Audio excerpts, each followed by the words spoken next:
and Indiana hoops legend in both the college and high school ranks, Steve Alford, and Fox Sports Radio's Aaron Torres. Marcellus, I'll start with you. Yeah. Is Duke a better story than team? I'm flanked by too much basketball genius to keep this long-winded. But watching the #1 seed UVA team go out there and struggle in the first half against Gardner-Webb, you got to understand that matchups really matter, especially in the bracket system. So Duke is a great team. At any given time, they're going to have 3 of the top 5 NBA picks on the court. So you got to respect this team. And, you know, you talk about one and dones. You talk about a younger core of a team. Maturity comes into play. You see that seed, even though this is the second round, you start to look at the seeding. You start looking at the talent levels. We're human beings. You start to really look at a guy like, can they really compete? So I saw it at UVA, and we've seen it with Duke. A scare is not alarming as long as you respond to that scare, and it's a wake-up call. They got some weak links out there. I completely agree with you, Jason. You look at that team, first of all, even coming into the tournament, we knew statistically they were the worst three-point shooting team ever that we consider a serious national championship contender. North Dakota State, not just UCF yesterday, North Dakota State. Did you watch that game? Yeah, no, I did. It was ugly for about 35 minutes until they 25 minutes till they realized, okay, we're Duke, we got to put this thing away. I am totally on board with you. I just look at this Duke team, great individual talent. Zion, I feel like more and more they're relying on Zion. This guy had 32 points yesterday. Nobody else had more than 16. I don't know if they're going to lose this weekend. They are not winning the national championship, though. Steve? Well, you're my guy. It was an honor to be on your show. I mean, we're Indiana guys. I have 20 minutes from Ball State. This is heaven for me. but I don't know if I'm buying all of it. Obviously, I think Duke is a great story.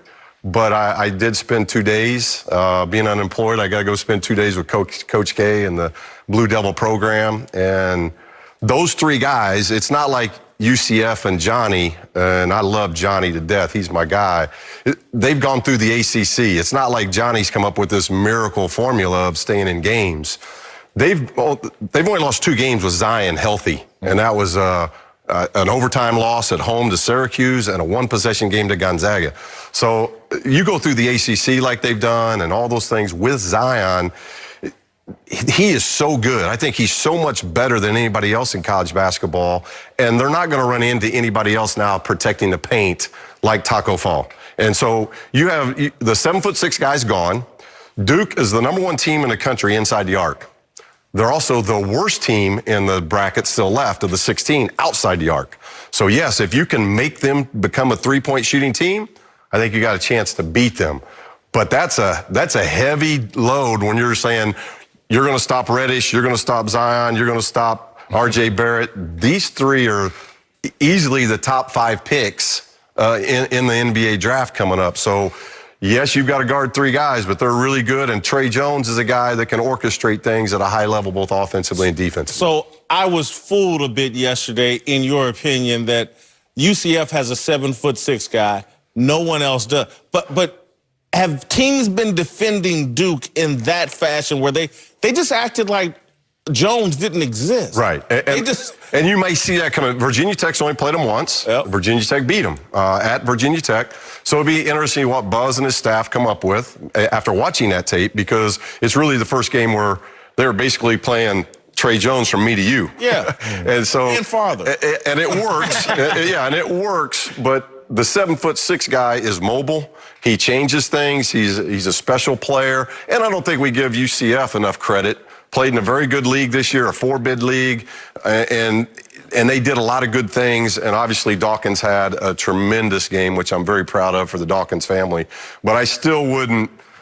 I don't think there's anybody left in the 16 field they're saying, Duke's out. You're going to have to play really well to beat Duke. And you really can't overstate what Taco Fall means in terms of a defensive challenge. When you're going offensively against him, he's top 40 on the planet in terms of height. Like, of all people that exist, of all the billions, he's top 40.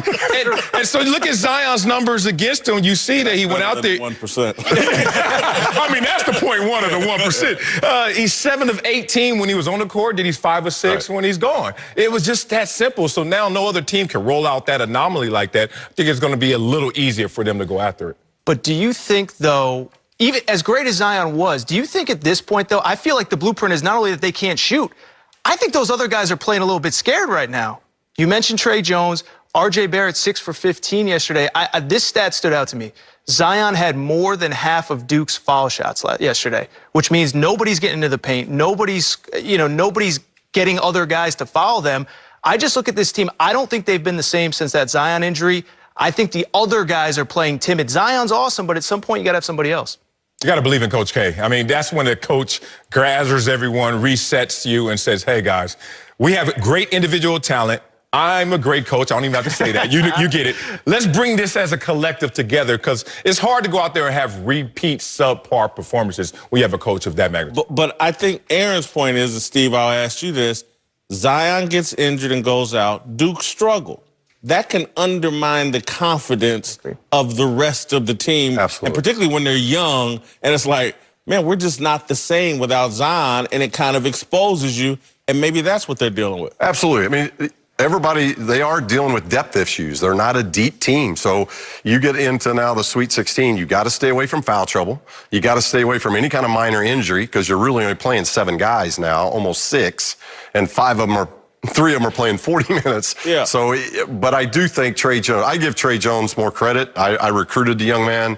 I think he's special. And I think this He is looked shook yesterday. But this was the first time we kind of did the same thing. I mean, way back in the day with the Warriors with John Stockton, and John's a Hall of Famer, because he wanted to get the ball to Malone. He wanted to orchestrate things. He didn't want to shoot. And we kind of forced him into being a shooter, because not that he can't shoot, it's just not in his DNA. And Trey Jones is like that. I think Trey's going to have to do more offensively to help them, take some of that pressure off, but he really starts their defense. And getting Duke to play slow is not going to be easy for anybody.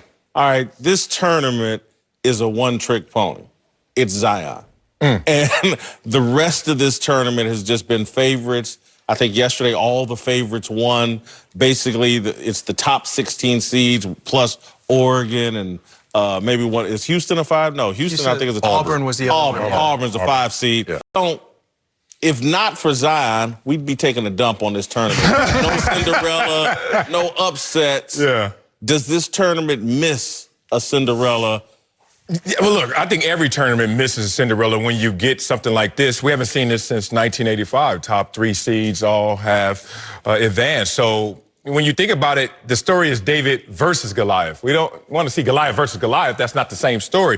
So there is a lost rooting interest from the Cinderella aspect. At the same time, there is a moment where we want to see the best play the best. And if that's really what you want to say in flipping a coin, well, you got exactly what you wanted, and we haven't seen that in 30 You miss Sister Jean. I miss Sister Jean, yeah. I miss a little of those runs. Yeah, I mean, it's the casual fan who gets invested with those. I was going to say, what's wrong with Goliath versus Goliath? Yeah. That's my thing. Like, we're going to get LSU, Michigan State. LSU has a bunch of NBA guys. Michigan State, they're tough because we've seen what Tom Izzo does in the huddle. So those guys are mentally tough, right?